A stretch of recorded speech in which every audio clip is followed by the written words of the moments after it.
ছি, কি অবস্থা! তুমি কি এখানেই থাকো? হ্যাঁ হ্যাঁ, আমি তো এখানেই থাকি। আমার শৈশব কৈশোর যৌবন সব তো এখানেই কাটতেছে। যৌবন কাটছে মানে? এই দেখো, আমি কিন্তু এখানে থাকতে পারবো না, তোমাকে আমি আগেই বলেছি। এখান থেকে আমাকে তাড়াতাড়ি নিয়ে যাবে। ওরে আমার বড় লোকের বেটি, তুমি তো নিজে আমার পছন্দ করে বিয়ে করছো। তুমি জানতা না আমি গরিব? হ্যাঁ জানি। দেখো, তুমি তোমার মায়ের সাথে আমাকে দেখা করতে নিয়ে আসছো, ভালো কথা। দেখা করে আমরা চলে যাব, ঠিক আছে?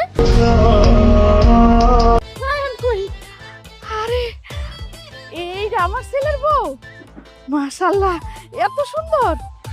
মা দেখছো, তোমার পছন্দ হয়েছে? আমি তো মনে করছি তুই কারে না কারে জানি বিয়ে করে নিয়ে এসো। এ তো দেখা যায় আসমানের পরি।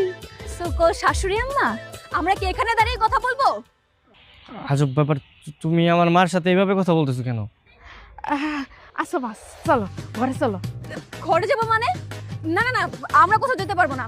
এই তুমি এখানে যা বলার বলো, আমরা এখান থেকে চলে যাবো। আরে আরে ঘরে চলো, আমরা ওখানে যে সবকিছু করবো না। চলো, যা করার করে তুমি, আরে চলো। বললাম তো এখান থেকে চলে যা। চলো না।